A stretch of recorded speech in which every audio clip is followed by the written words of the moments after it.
Ik wil nog heel kort iets even zeggen. Ik heb mijn handen gewoon vol met cadeautjes. Bescheiden zoals je bent, maar wel dingen om even goed aan Almere te herinneren. Ik wil je ontzettend bedanken voor wie je bent. Ik heb een paar keer naast Pieter Jan op het podium mogen staan en dat maakte niet uit. Of het was omdat we een buurtbankje aan het openen waren of een nieuwe Van Eesterenplein. Jij wilde vertellen waar je hart klopte, waar je mee bezig was, wat het belang was van je ontwikkeling. En al waren de mensen al lang bezig met van doe mij alsjeblieft een pilsje. Nee, ja. En dat heb ik ook best wel eens in ogen gezien. Nee, maar en dat bedoel ik niet voor de flauwigheid, maar de gedrevenheid en de passie vond ik fantastisch.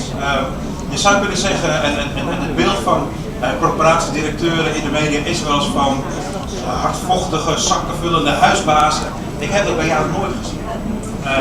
Ik verwachtte het ook niet.